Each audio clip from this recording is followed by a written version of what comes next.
0.5 shot ဆိုရင် 155 mm ရှိမယ်အဲ့ဒီမှာထိုးတဲ့အခါမှာ clipper ကို open နဲ့ထိုးခြင်းဖြစ်တယ်ထိုးတဲ့အခါမှာစစ်ကလေးထိုးမယ်ဒါကဘာလဲဆိုရင်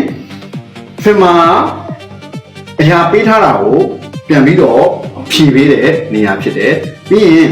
one shot မှာဆိုရင်နည်းနည်းကျဲလာမယ် one shot ဆိုရင်3 mm ဖြစ်လာပြီเนาะအဲ့ဒါ3 mm စုပ်ပြီးတော့ထိုးတယ်เนาะဒါကသဘောတရား3 mm စုပ်ပြီးတော့ထိုးမယ်ပြီးရင်155 shot ဆိုလို့ရှိရင်4.5 mm ကိုဂိတ်ကိုရရှိမှာဖြစ်တယ်အဲ့ရောခက်ကျဲကျဲလေးထိုးလာမယ်သူကဂိတ်ပြားတွေကထူလာလေလေထိုးချက်တွေကကျဲလာလေဖြစ်တယ်တခါ2 shot မှာဆိုရင်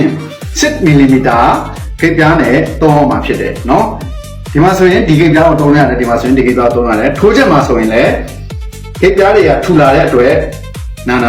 ထိုးချက်ဟန်ချက်တွေကလွယ်ချက်တွေကျဲလာမှာဖြစ်တယ်ဒါဆိုလို့ရှိရင်ဒီကလစ်ပါအသုံးပြုတဲ့အသုံးပြုနည်းကဒီလိုအသုံးပြုရမှာဖြစ်တယ်ဒါဂိတ်ပြားရှက်နဲ့မီလီမီတာနဲ့ကိုခွဲပြထားခြင်းဖြစ်တယ်အတူတူဖြစ်တယ်2ရှက်ဆိုရင်6 mm 1.5 ရှက်ဆိုရင်4.5 mm နဲ့1ရှက်ဆိုရင်3 mm 0.5 ရှက်ဆိုရင်1.5 mm ဆိုတာကိုသိထားမှာဖြစ်ပါတယ်ဒါဆိုရင်ဒါကလစ်ပါရဲ့အသုံးပြုနည်းပဲဖြစ်တယ်ဒါကတော့ trimmer နဲ့ထိုးပုံထိုးနည်းကိုပြထားခြင်းပဲ